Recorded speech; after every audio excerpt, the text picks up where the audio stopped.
찬송가 209장, 이전 찬송가는 247장, 이 세상 풍파 심하고 또 환난 질고 많으나, 209장 찬송입니다.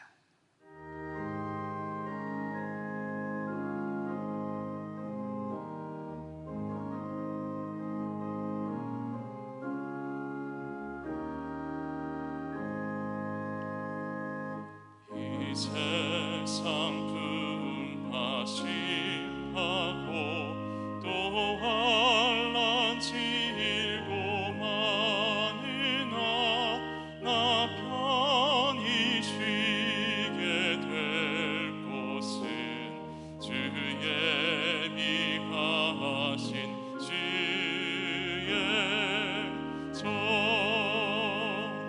그 향기로운 기름을 주 내게 부어 주셔서 내 기쁨 더해주는 곳, 주 피로 사신 주의 종, 주 믿는 형제 자매들 그 몸은 떠나 있으나 주 앞에 기도 드릴 곳, 다 함께 모일 주의 종, 내 손과 혀가 굳어도 내 몸에 피가 식어도 나 영영 잊지 못할 곳, 인해의 보좌 주의 종.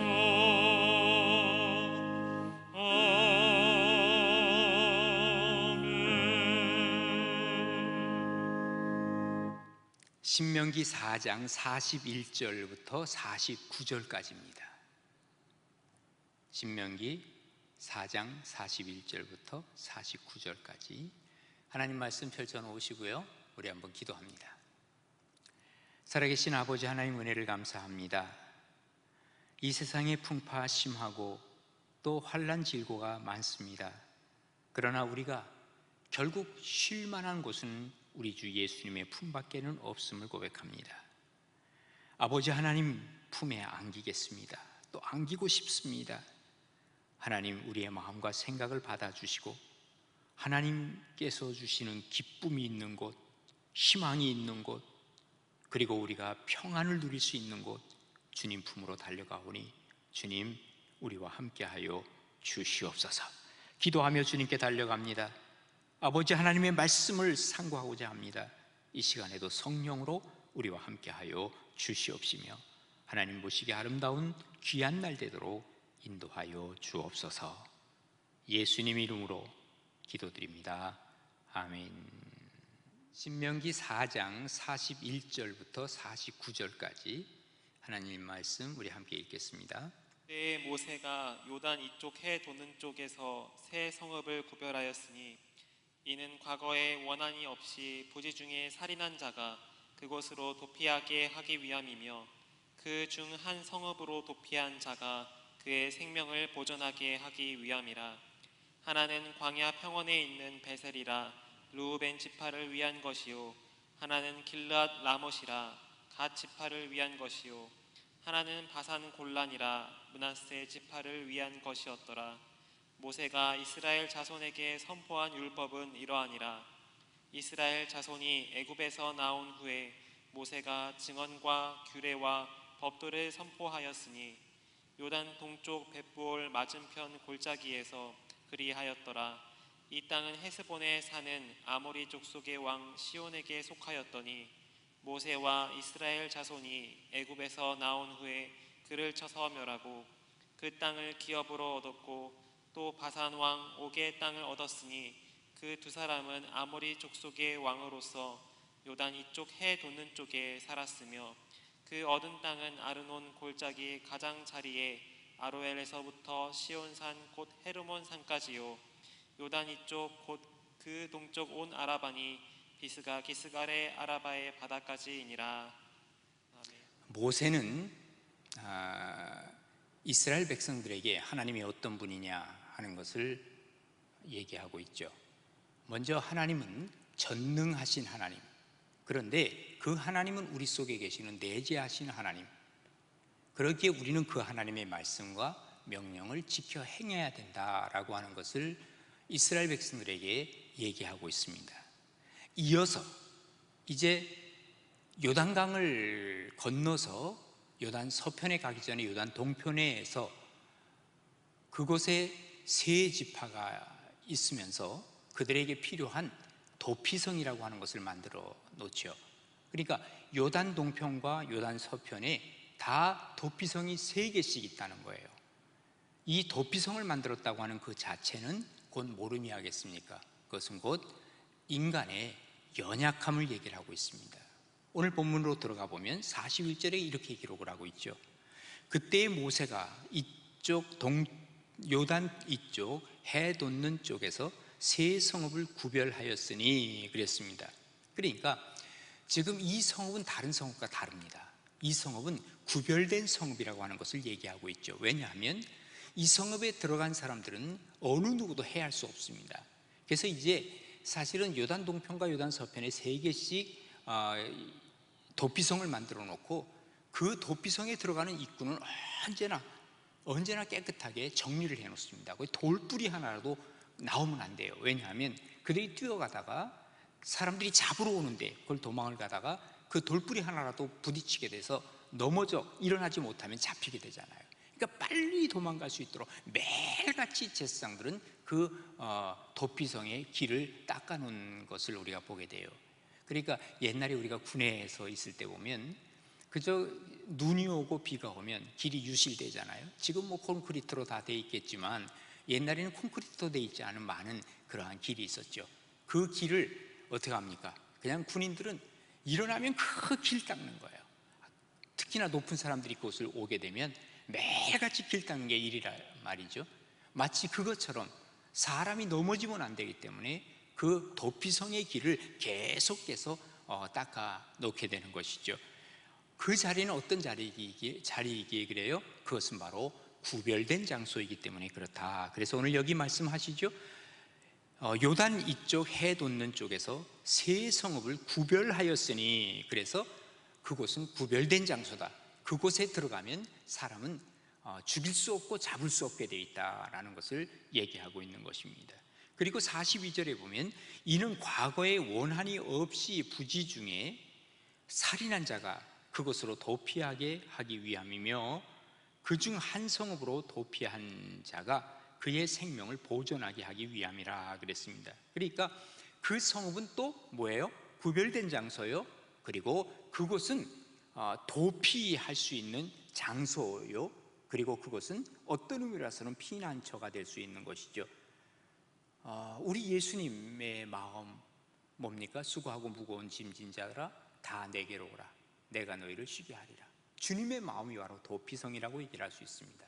우리가 힘든 일이 있고 어려운 일이 있고 남에게 오해받을 일이 있고 그때 어디로 달려가느냐? 예수님의 품으로 들어가면 우리 주님께서 하시는 말씀이 내가 너희를 쉬게 하겠다, 이리 와라 하고 주님께서 우리를 감싸 안아주는 이 도피성, 이것을 요단 동편에 만들어 놓았다라고 하는 것을 성경은 우리에게 말씀해 주고 있습니다. 또 도피성을 만들었다라고 하는 것은 뭘 의미하겠습니까? 이것은 바로 인간이 실수할 수 있다는 거예요. 어느 누구도 실수할 수 있다는 거예요. 내가 사람을 죽였어요. 그런데 고의로 죽인 게 아니에요. 내가 실수로 했단 말이죠. 그러면 도피성으로 뛰어가서 이 여부를 확실하게 제사장으로부터 판단을 받고 그리고 거기서 너는 살 수 있다, 생명을 보존할 수 있다라고 하는 것을 말씀해주고 있는 것입니다. 그러니까 오늘 말씀 있는 그대로예요. 그곳에 들어가면 뭐가 있습니까? 그의 생명을 보존하게 하기 위함이라 그랬습니다. 그래서 생명 보호의 장소가 바로 도피성이다라고 얘기할 수 있습니다. 어떤 장소라 그랬어요? 구별된 장소라 그랬습니다. 그리고 그것은 실수해서라도 들어갈 수 있는 어쩌면 우리가 쉴 만한 장소라고 얘기할 수 있고요, 또 뿐만 아니라 생명 보존의 장소라고 얘기할 수 있습니다. 또 하나가 있다고 한다면 그곳에서 이제 옳으냐 그르냐를 판단을 해야 돼요. 그래서 공의의 장소라고 얘기를 할 수 있습니다. 그곳에서 만약에 이 사람이 자기가 의도가 있어서 사람을 죽였다라는 것이 발각이 되면 거기서 더 있을 수 없습니다. 거기에서 나갈 수밖에 없고 그 사람은 돌에 맞아 죽을 수밖에 없는 것이죠. 도피성은 말 그대로 실수로, 그리고 의도하지 않았는데 사람을 쳐서 죽였을 때 이런 일을 하는 것이라고 얘기하고 있는 것이죠. 그러니까 한마디로 말해서 도피성은 뭐 하는 것입니까? 사람을 살리는 곳입니다. 사람을 살려야만 합니다. 그러니까 모든 법들이 사실은 사람을 살리기 위한 법이지 사람을 죽이기 위한 법을 만드는 것은 하나님 앞에 옳지 않습니다. 우리가 특별히 하나님의 공의가, 하나님의 정의가 이 땅에 펼쳐질 수 있도록, 이 땅에서 좋은 법들이 많이 만들어지도록 우리가 기도해야 되죠. 특별히 요즘 보면 차별금지법이라고 해서 이 법은 우리 사회를 망가뜨리는 법이라고도 얘기할 수 있어요. 말은 참 좋잖아요. 차별을 금지하자. 그런데 그 속에 독소 조항이 있죠. 그게 바로 뭐냐면 우리 동성애를 잘못해서 그 얘기를 해도 안 될 만한 그런 법들을 만드는 거예요. 동성애가 잘못됐다는 걸 얘기하면 안 된다는 거예요. 왜? 동성애도 다 똑같이 인정받고 살자라고 하는 거죠. 물론 인정하고 그 사람들이 어떤 동성애의 그 편력을 갖고 있다 할지라도 우리는 받아들일 수는 있죠. 그러나 그것이 일반화되었을 때 이 사회는 망가질 수 있다는 사실을 우리가 기억한다고 한다면 그런 법들은 만들어져서는 안 되겠죠. 사람을 살리고 이 사회를 살리고 나라를 살리는 법, 그런 법들이 자꾸 만들어져야 그 법은 좋은 법이라고 얘기를 할 수 있는 것입니다. 지금 도피성, 이것은 바로 여러 가지 의미에서 사람을 살리기 위한 그러한 법을 만들게 된 거라, 이렇게 말할 수 있습니다. 자, 그런데 이 도피성은 과연 어디에 있느냐? 그래서 지정된 장소에 도피성을 만들려고 그랬죠. 43절 뭡니까? 하나는 광야 평원에 있는 베셀이라고 하는 곳에 있어요. 그 다음에 이것은 루벤 지파를 위한 것이라 그랬어요. 또 하나는 어디에 있습니까? 길르앗 라못이라 그 갓 지파를 위한 것이라 그랬고요. 그 하나는 어디에 있습니까? 바산 골란에 있다 그랬어요. 그러니까 지도를 보면요, 이게 딱 삼각형이에요. 참 놀랍게도. 그러니까 그 위치가, 하나님이 정해주신 위치가 어디서든지 갈 수 있는 곳, 어디서든지. 그러니까 모든 사람들이 다 찾아갈 수 있는 이 베셀, 그리고 여기 길르앗 라못, 그리고 여기 바산 골란. 그래서 이 삼각형으로 있기 때문에 사람들은 어디에 살든지 간에 자기들이 실수해서, 그리고 억울하게 당하지 않고 그곳까지 달려갈 수 있도록 그렇게 만들었다라고 하는 것을 오늘 성경을 통해 보게 되는 것입니다. 자, 바로 이 도피성, 하나님께서 우리 인간을 사랑하셨기 때문에 생명을 주기 위한 하나님의 계획, 이 계획 속에 들어간다고 하면 우리는 살아날 수 있다는 것이죠. 예수님, 우리의 도피성임에 틀림이 없습니다. 어떤 문제가 있든지 간에, 어떤 오해를 받든지 간에 주님께로 뛰어가면 주님께서 우리를 안아주시고 감싸주실 것입니다. 이런 복된 자리 잃어버리지 마시고, 또 잊어버리지 마시고, 어떤 문제가 있더라도 주님 앞에 뛰어갈 수 있는 복된 우리 가나안의 모든 식구들 되어질 수 있기를 바랍니다. 자, 44절입니다. 모세가 이스라엘 자손에게 선포한 율법은 이러하니라. 이제 그 율법에 대한 것을 얘기를 하는데, 45절, 이스라엘 자손이 애굽에서 나온 후에 모세가 증언과 규례와 법도를 선포하였으니 그랬습니다. 이전에도 말씀드렸지만 하나님의 규례와 법도, 또 증언이 뭐예요? 요즘으로 얘기한다면 간증하는 거예요. 이게 어디서부터 시작이 됩니까? 일단은 애굽에서 나온 다음부터 이런 일들이 벌어지는 거예요. 그러니까 애굽 안에 있을 때는 아무리 규례를 얘기하고 법도를 얘기한다 하더라도 그거 지켜갈 수도 없고, 그리고 사람들이 이것이 마음에 다가오질 않아요. 그런데 이제 내가 하나님으로부터 구원받았어요. 홍해바다 건넜어요. 그리고 나니까 야, 이제는 내가 하나님 앞에 어떻게 살아야 할 것인가 하는 이 결단이 서기 시작하는 거죠. 이게 바로 하나님의 축복이라는 거예요. 그래서 우리가 하나님의 말씀은 예수 믿기 전에는 아무리 강조해도 우리가 하나님의 말씀을 지킬 수도 없고 또 지키지도 않아요. 그런데 하나님을 믿기 시작하고 예수 그리스도를 믿는 그 순간부터 생겨나는 게 뭐냐면, 그럼 내가 어떻게 살아야 되지? 그리스도인으로 살아가는 방법들을 알고 싶어 하는 거예요. 그때 바로 필요한 게 하나님의 말씀이 필요한 거예요. 그래서 이 하나님의 말씀 율법이 그때부터 적용이 되기 시작하는 것이죠. 여기 똑같잖아요. 45절 다시 읽습니다. 이스라엘 자손이 애굽에서 나온 후에 모세가 증언과 규례와 법도를 선포하였으니 라고 얘기를 하잖아요. 그래서 우리가 하나님의 말씀을 내가 자꾸 즐기고 싶다, 그 사람은 하나님의 사람 맞아요. 그런데 나는 하나님의 사람과 하나님의 이 말씀을 전혀 지키고 싶지도 않고 하나님의 말씀을 알고 싶지도 않다, 아직은 내가 어쩌면 구원받은 사람인지를 다시 한번 스스로 확인해 볼 필요가 있다 하는 얘기예요. 구원받은 사람은 당연히 어디로 들어가느냐? 말씀 속으로 들어가는 거예요. 그래서 지금 모세가 증언과 규례와 법도를 선포하였으니 요단 동쪽 벳부올 맞은편 골짜기에서 그리하였더라. 하나님께서 그렇게 주셨다는 것이죠. 자, 이 땅은 헤스본에 사는 아모리 족속의 왕 시온에게 속하였더니, 우리가 이거 너무 많이 나왔죠. 헤스본, 아모리 족속 헤스본 왕 시혼, 그곳에 속해 있었는데 모세와 이스라엘 자손이 애굽에서 나온 후에 그를 쳐서 멸했다. 그러니까 가나안 땅에 들어가기 위해서 가나안 동편의 가장 큰 부족이 바로 이 아모리 족속의 왕 시혼이에요. 그 다음에 북쪽으로 올라가면 가장 큰 종주국이 어디냐면은 바산 왕 옥이에요. 그런데 이 두 나라를 쳤다는 것을 여기서 얘기를 하죠. 그러면서 47절, 그 땅을 기업으로 얻었고 또 바산 왕 옥의 땅을 얻었으니 그 두 사람은 아모리 족속의 왕으로서 요단 이쪽 해 돋는 쪽에 살았으며 그 얻은 땅은 아르논 골짜기 가장자리로 아로엘로부터 시온산 곧 헤르몬산까지요 그랬습니다. 그러니까 사실은 이 강한 왕 시혼과 옥을 하나님이 두신 이유는 하나님의 계획이에요. 이스라엘 백성들에게 너희들 강한 민족도 이길 수 있다. 왜? 내가 함께하면. 그리고 내가 함께하면 너희들은 여기를 얻을 수 있다. 이것을 하나님께서 그들에게 보여주신 거죠. 결국은 하나님의 계획 속에서 이 두 왕을 쳐부수고 그리고 이제 요단강 동편을 차지하게 되지 않았느냐. 이제 과거의 일들을 다시 한번 회상하면서 이게 바로 하나님의 구원이다 그 말이에요. 그러니 구원받은 사람으로 어떻게 하느냐? 하나님의 말씀과 규례와 그리고 하나님의 증언을 들으라 하는 것을 말씀하고 있는 것이죠. 그리고 49절에 보면 요단 이쪽 곧 그 동쪽 온 아라바니 비스가 기슬 아래 아라바의 바다까지이니라. 그래서 요단강 동편의 이 지경을 확정해 주신 것을 우리가 보게 되는 것입니다. 자, 오늘 이 말씀을 통해서 한번 정리해 봅니다. 하나님께서 이스라엘 백성들에게 뭐를 주셨어요? 도피성을 주셨습니다. 어떤 문제가 생겼을 때는 도피성으로 뛰어가야 합니다. 우리 그리스도인들에게 도피성은 바로 우리 주 예수님의 품입니다. 뛰어가면 됩니다. 그리고 나서 이제 구원받은 사람으로서 하나님께 주시는 말씀, 그것이 바로 그전에는 규례와 법도와 그리고 또한 증언이었는데 오늘날 우리로 얘기한다면 간증과 그리고 하나님의 말씀을 즐겨 들으려고 하는 이런 마음이 우리 가운데 들어오게 되는 거예요.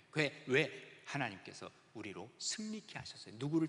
강한 족속인 아모리 왕 시혼 그리고 또 바산 왕 옥을 이기게 하신 것처럼 우리에게도 강력한 어떤 세상적인 것을 이기게 하신 하나님의 능력을 우리는 경험하게 된 것이죠. 이걸 통해서 우리가 새로워지는 것입니다. 모쪼록 오늘도 하나님 안에서 분명히 우리를 승리케 하시고 또 우리를 승리의 길로 하나님은 인도해 가실 것입니다.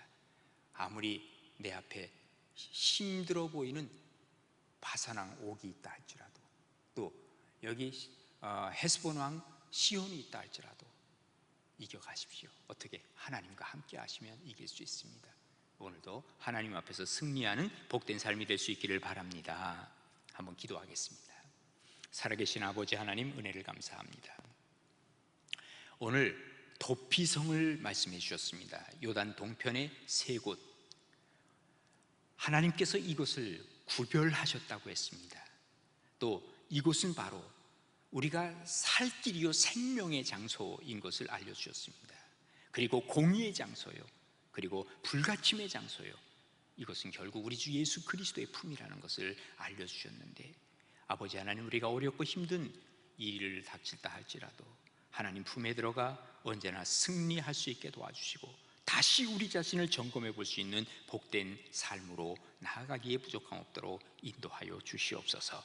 또한 아버지 하나님, 이제 이스라엘 백성이 홍해바다를 건너서 하나님의 말씀과 법도와 그리고 하나님 앞에서 이 증언을 듣는 것처럼 우리가 아버지 하나님 앞에서 믿음을 가지고 하나님의 말씀을 내 것으로 받아들이는 그러한 역사가 일어나서 정말 하나님 앞에서 기쁨으로 인생을 살아가고 하나님 보시기에 아름다운 열매를 맺어갈 수 있는 종들로 우리를 세워 주시옵소서. 아버지 하나님, 오늘도 하나님의 은혜 가운데서 이렇게 하루를 시작합니다. 참 그동안 우리가 코로나 때문에 많이 힘들었지만 이번이 가장 또 힘든 시기를 우리는 지나야만 합니다. 아버지 하나님, 이렇게 우리가 모이지 못하고 온라인을 통해서 예배드리며 하나님의 말씀을 상고했습니다. 기도합니다. 아버지 하나님, 도와주셔서 하루속히 이 코로나의 문제가 좀 해결될 수 있게 도와주시고 또한 이것이 종식되는 날까지 갈 수 있도록 하나님 도와주시옵시며, 이 코로나로 인해서 여러 사람들이 많이 힘들어하는데 아버지 하나님, 이 기간을 잘 이겨낼 수 있도록 인도하여 주시옵소서. 아버지 하나님, 우리 가나안 교회를 축복하시고 여기까지 인도하신 하나님, 하나님께서 우리를 앞으로도 인도해 주시고 이끌어 가시는 줄로 믿습니다. 주님 믿는 믿음을 가지고 앞을 향해 전진해 갈 수 있도록 도와주시고 우리 가나안 교회 속해 있는 모든 권석 한 사람 한 사람 만져주시사 어려운 문제에서 일어날 수 있게 도와주시고 주님 품으로 안길 수 있는 복된 종들로 세워 주시옵소서. 또한 아버지 하나님, 우리 식구 한 사람 한 사람 붙잡아 주시고 믿음이 약한 자에게는 더 큰 믿음을 갖게 도와주시고 또 믿음이 없는 사람은 아버지 하나님을 믿는 믿음을 가지고 천국을 소망하며 살아갈 수 있는 날을 하루속히 허락하여 주시옵시며, 아무리 봐도 이 세상에 소망이 없는데 우리 주 예수 그리스도로 소망을 가지고 살아갈 수 있는 복된 종들, 복된 가정 이루어갈 수 있도록 축복하여 주시옵소서. 아버지 하나님, 우리 나라를 주님께서 기억하여 주시고 정말 하나님의 의와 하나님의 뜻이, 하나님의 사랑이 이 땅에 편만하게 펼쳐지기를 원합니다. 우리 그리스도인들이 이 일을 감당하게 도와주시고 한국교회가 이 일을 잘 감당할 수 있도록 인도하여 주시옵소서. 그래야 하나님 앞에 잘했다 칭찬받을 수 있게 도와주시고, 아버지 하나님, 우리 특별히 나라의 큰 문제 중에 하나가 아버지 남북이 나누어져 있는 것입니다. 아버지 하나님, 하루속히 이 나라가 통일의 길까지 갈 수 있도록 하나님 길을 열어 주시옵소서. 남북 왕조가 나누어졌을 때 북이스라엘이 그저 없어져 버린 것처럼, 그저 북한이 그냥 없어져 버려 땅까지도 잃어버릴까 심히 두렵습니다. 아버지 하나님, 도와주셔서 하나님께서 임재하시고 하나님께서 붙잡아 주심으로 우리나라 하나님께서 주신 이 땅을 보존해 갈 수 있도록 인도하여 주시옵소서. 아버지 하나님, 오늘도 하나님의 은혜가 넘치는 날로 살아가기를 원합니다. 우리의 기도가 하나님 앞에 상달되어 응답받는 역사를 경험하게 도와주시옵시고 기쁨으로 순간순간을 하나님께 드릴 수 있도록 인도하여 주시옵소서. 우리 입시생들 붙잡아 주시고 아버지 하나님, 열심을 내어서 공부하는 것들 다 열매로 맺어질 수 있도록 축복하여 주시옵소서. 주님께 모든 것을 맡기오며 예수님의 이름으로 기도드립니다. 아멘.